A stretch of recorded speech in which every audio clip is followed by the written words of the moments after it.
Hey, it's Dr. John Terry, the Black Belt Leader, and welcome to the Black Belt Leadership Podcast, where each week I'm giving you tips, tools, insights, and resources to help you become a better version of who you are and what you do as you discover, develop, and deploy your own Black Belt leader within. Hey, this week I want to pivot away from our normal conversations of personal growth and leadership, and I want to pivot into a different topic, still leadership focused, but I want to talk today about love, specifically the love of a leader. Now, if we look for the origins of love throughout the history of humanity, probably the ancient Greeks come to mind. And if we think about the ancient Greeks, their cultural values were deeply rooted in family, in honor, and in hospitality. The Greeks emphasized close-knit relationships, social solidarity, and a strong sense of national pride.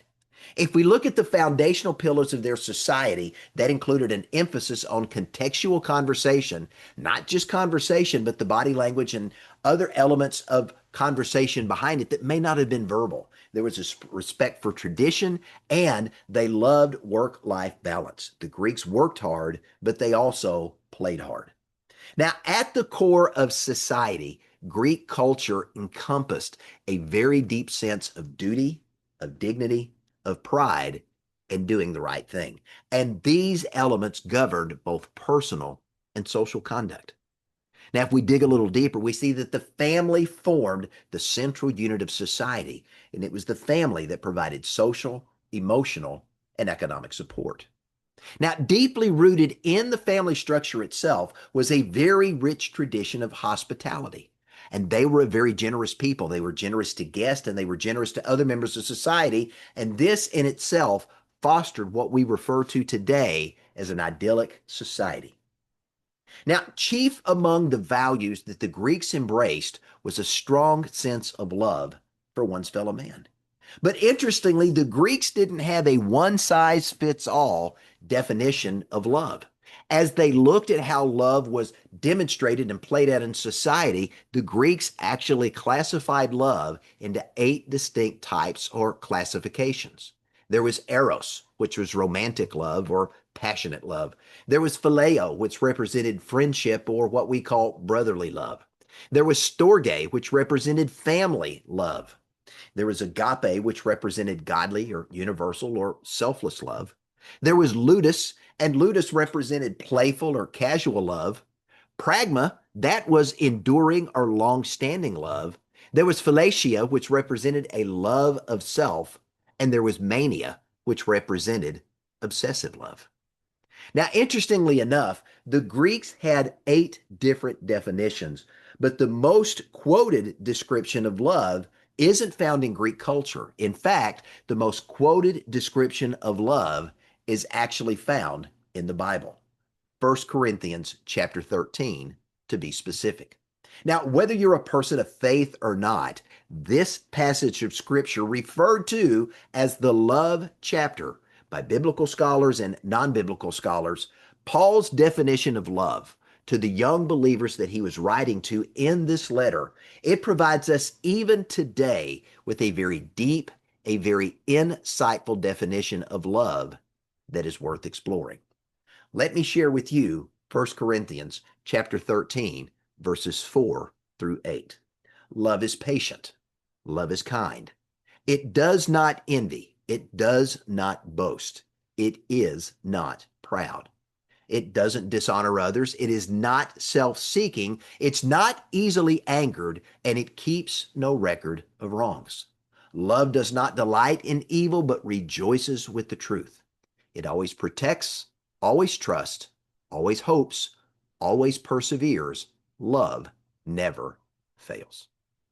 Now, Paul's words provided these young believers in Corinth, which is a small city there in Greece. It gave them a blueprint for active, selfless love. Paul taught them to prioritize patience and kindness and humility, while at the same time rejecting envy and pride and not holding a grudge. Now, this tent maker turned evangelist encouraged his young followers to abandon selfish desires and prioritize, get this, the welfare and the well-being of others. And that's what I want to lean into in today's teaching. When we go to the dictionary today, the Oxford Dictionary defines love as an intense feeling of deep affection or a great interest or pleasure in something. Well, while that's a valid definition, to me, I believe there's more to love than affection or interest or pleasure. Now, I personally like Paul's definition of love, and from that, I have crafted my own practical definition of this four-letter word, Love. So, to me, this very practical definition encompasses how you and I, as leaders, should engage and interact with other people. This is especially true with this definition if you are in any leadership role. Let me give you my definition of love. Love is a commitment to another person's welfare and well-being. It is not an attraction to charm or good looks. Now, let me give that to you again. Love is a commitment to another person's welfare and well-being. It is not attraction to charm or good looks. So, like Paul in the Bible, I believe that love is demonstrated when we abandon selfish desires and we prioritize the welfare and the well-being of others. Love, to me, is putting others first. And if you want to be a black belt leader in life and you want to live your life with black belt excellence, I believe that this definition of love has to be lived out. It's a prerequisite to being a black belt leader. It's not an option. Because as a leader, you've got to be committed to the welfare and the well-being of the people you're leading, or you're not going to be leading them well. Short answer is this: leaders must love their people. Now, if love is a commitment to another person's welfare and well-being, then leadership love, if I can coin that phrase, leadership love, it's got to be visible in action. It can't just be a simple sentiment or an emotion that we experience.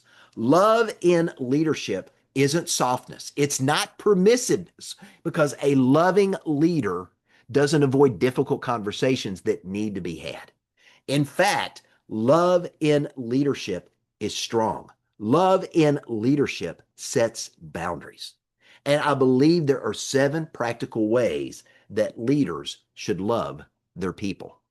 Now, these practices are true whether that love is directed towards the people we're leading at our home, in our business, or in our community. Let's start with number 1. Love protects. And when we think about leadership love, leaders provide a psychological and a physical safety space for the people that are following their lead. If you think about it, as parents, we do that for our kids. We give them a safe space where they can grow up. As business owners, we provide a safe space for our employees to do their work. And in our community, we bring laws and order so that we can have a safe place for our citizens. Leaders do what is necessary to protect their people. Now, if we go back to what Paul wrote in 1 Corinthians, he said, love always protects. So if we take that definition of love and we apply it to being a black belt leader, what does that mean? As a loving leader, what do? We build environments where people feel safe to speak honestly, to make a mistake, to ask questions, and to challenge ideas, but to do so respectfully. In the workplace, that means we do not humiliate our employees. In the family, it means we do not shame other family members. And in our community, it means that we work together to create a safe environment for families to live and to raise their children. It doesn't mean that we don't correct wrongdoing, but when we do need to bring correction to a situation, that correction is problem-focused, not people-focused.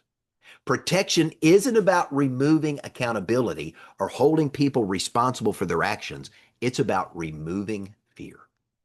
As a leader, if you want to know if you're doing well in this area, ask yourself this simple question: do the people I lead feel safe bringing me bad news? Now, the second way that we practice love as a leader, love develops. As a black belt leader, we are committed not only to the personal growth of other people, but we're committed to our own personal growth as well. Now, this is important because you and I, as leaders, we can't teach other people what we don't yet know. And we can't model behaviors or actions that we haven't yet learned to embrace and do ourselves. So, loving leaders develop themselves first so they can then do a better job every single day of developing those that they're leading. But the problem today is the fact that far too many leaders that are in leadership positions today, they love results more than they love their people. Now, I got to admit, performance is important because if you don't perform and you don't get results, you're not going to be in business very long. But leaders need to remember this, and it's often missed. Performance is delivered by people. And the more we develop our people, the better those people can perform.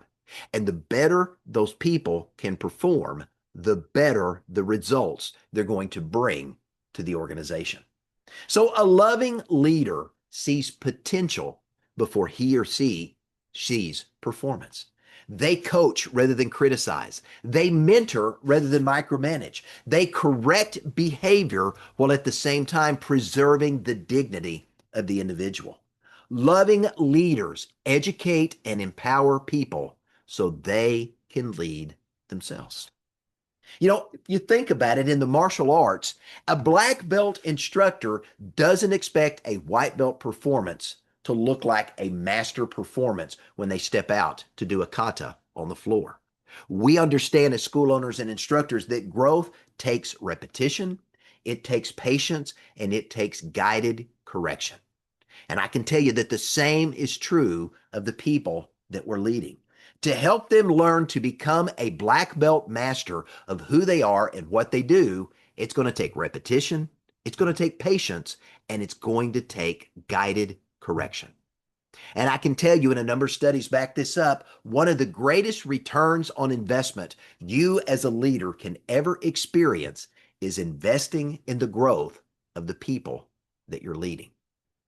Now, if you want to improve in this area, in this second practice, you want to be intentional about having personal growth conversations with the people that you're leading.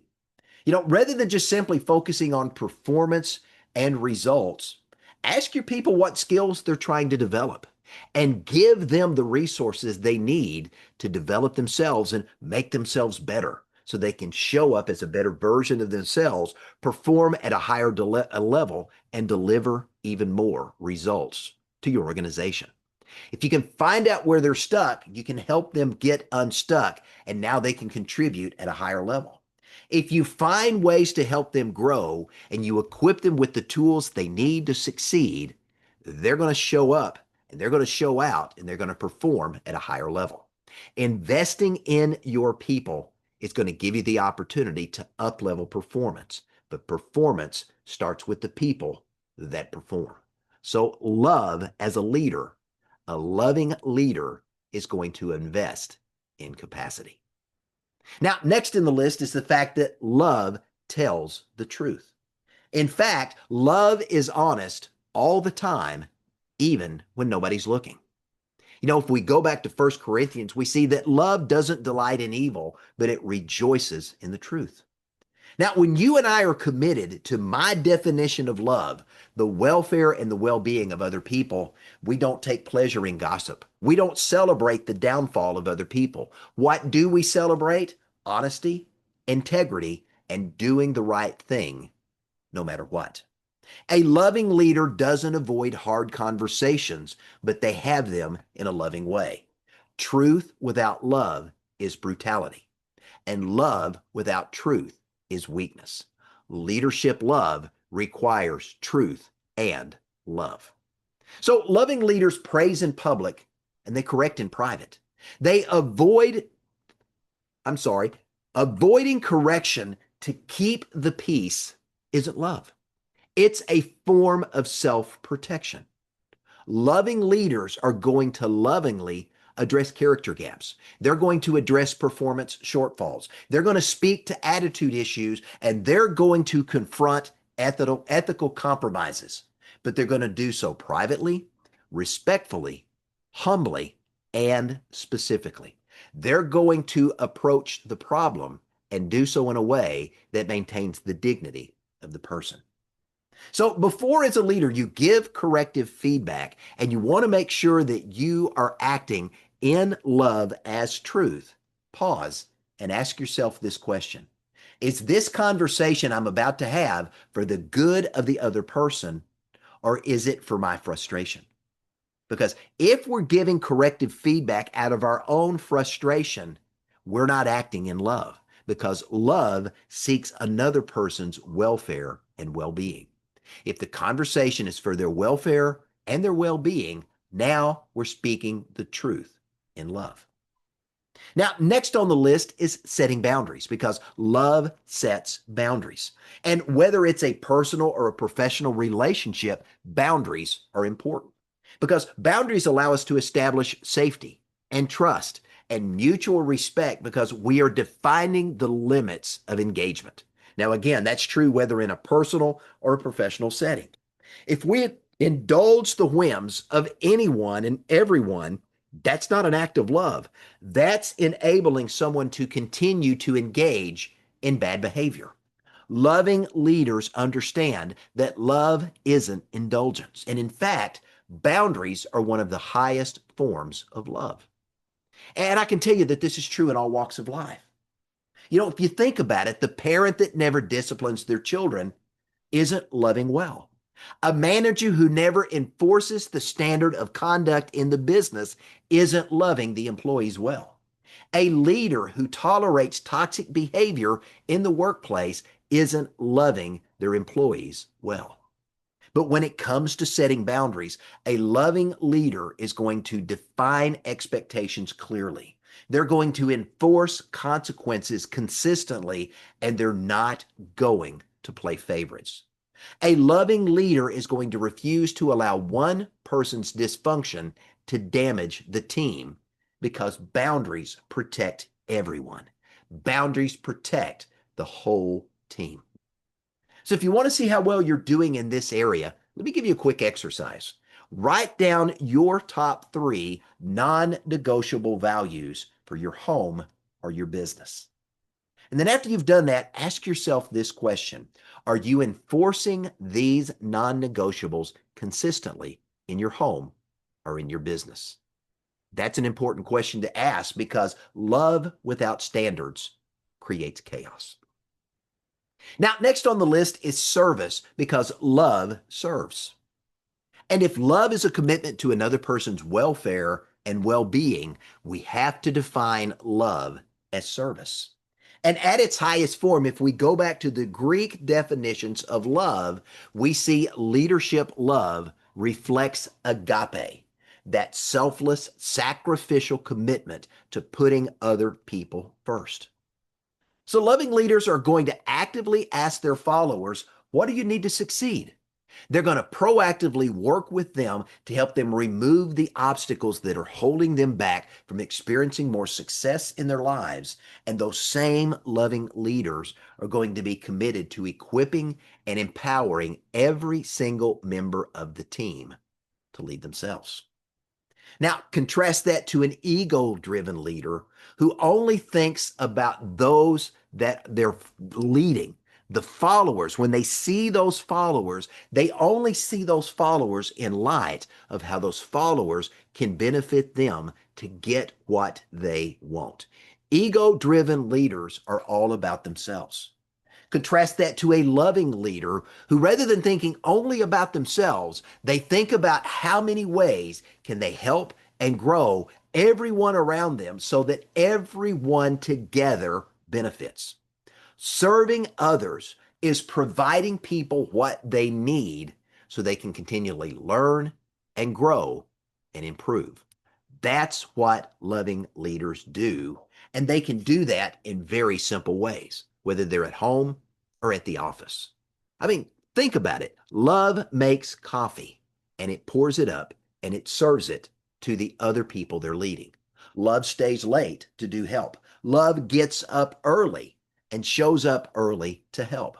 Love gives credit to the team for the win, and love takes the blame privately for the loss. So let me give you an easy way to practice this, and let me give you a little acronym. This week, be a rake, R-A-K-E. This week, I want you to intentionally serve somebody that you're leading in a small, unnoticed way. I want you to be a rake. I want you to be a random act of kindness extended to someone else. That's what it means to be a rake. Implement and serve someone with a random act of kindness extended, and let them know that they matter to you. Remember, service puts other people first. Service is love. And then next on the list is forgiveness, because love forgives. If we go back to what Paul was teaching his young followers, his admonition was very straightforward. He said, love keeps no record of wrongs. Loving leaders don't hold a grudge. Now, why is this so important? And why did Paul include this in his letter to the young believers in Corinth? Because grudge holding, when we hold a grudge, it poisons our leadership. Because when we harbor resentment or anger or bitterness over the past, it corrupts our ability to lead ourselves and others effectively. So loving leaders don't weaponize past mistakes, and they don't continually bring them up in future conversations. Now, it doesn't mean that forgiveness eliminates accountability. Loving leaders don't enable those they're leading to continue to engage in hurtful or harmful behaviors. They hold other people accountable, and they give them the tools and resources to make the positive change that is necessary, but they do so in a loving way.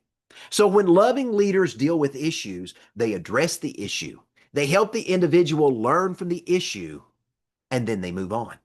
The team they're leading has to know that failure isn't fatal, but irresponsibility and not being responsible and accountable for the mistakes you've made isn't going to be tolerated.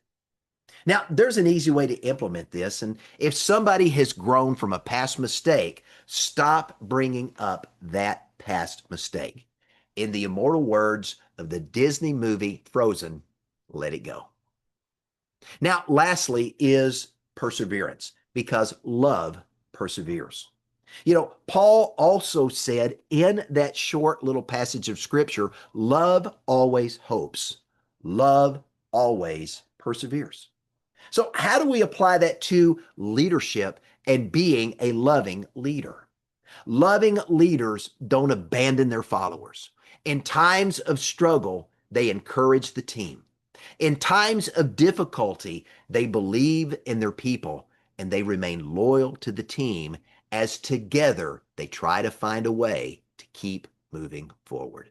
Loving leaders don't quit on their people at the first sign of difficulty. They continually encourage their people to stay the course, and they stay in the boat with them even if the stormy sea is bad. Now, loving leaders stay engaged through personal struggles. They stay engaged when performance dips. They stay engaged when the attitude of team members begins to struggle and we see people pitting themselves against others. Loving leaders stay engaged even through the midst of difficult organizational change. And in every one of those situations, they look for ways to do something I've said many times today, and it's important. They look for ways to equip and to empower their people so together they can find their way forward. But at the same time they're equipping and empowering, don't forget, they continue to hold those people to the standards of excellence they've set for themselves and they've set for the team. Now, not everybody's going to stay the course. There will be some people that will drop out along the way, and that's just a given in society today. But I can tell you that a loving leader is going to give those people the opportunity and the tools and the resources to persevere. But it's up to the individual to choose to continue to move forward. We can't make them move forward, and we can't make them succeed, but we can give them what they need to be successful. Now, again, I go back to the martial arts because in the martial arts, becoming a master of the martial arts doesn't happen overnight. It requires that you stay in the dojo long enough to go through transformation. Now, if it takes 4 to 5 years to earn your first degree black belt, and then another probably 10 to 12 years to earn your fifth degree to get to what we call master level, that's staying consistent for a long time. That's what we're talking about when it comes to perseverance. And so in leadership, if you're going to be a loving leader, it's going to require that you stay in relationship with those you're leading long enough to be able to refine them. So loving leaders continually ask themselves, have I written someone off too quickly? And do I need to continue to give them what they need so they can persevere? Sometimes love, when it comes to perseverance, just means having one more conversation and telling that individual, I believe in you, and together I know we can succeed. Now, as a leader, we've got to remember that love isn't an emotion. Love is a discipline. Love is a commitment. Love is a discipline. It is a decision. It is a conscious, intentional choice that you and I get to make every single day. And if love is a commitment to another person's welfare and another person's well-being, it's not just discipline. It's not just a decision. It's not just a conscious, intentional choice. If we want to be a loving leader and be committed to another person's welfare and well-being, it is our sacred duty as a leader to love our people.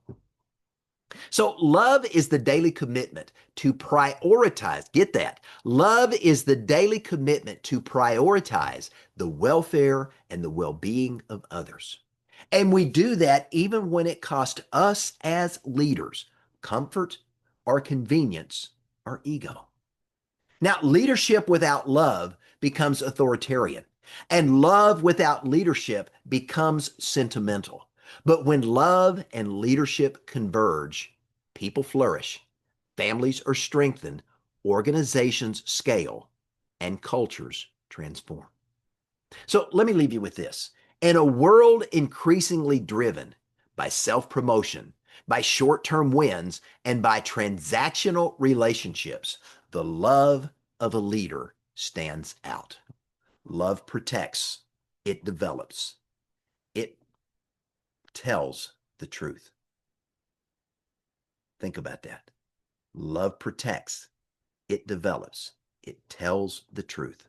Love sets boundaries. It serves, it forgives, it perseveres. And when we do those things, when we implement those practices into our lives, we build something that lasts. Because ultimately, at the end of the day, the measure of leadership isn't titles held, it's not profits earned, it's the people we've strengthened and the lives we've changed. This is the love of a leader. I'm Dr. John Terry, the Black Belt Leader. Thanks for joining me. Have a great day.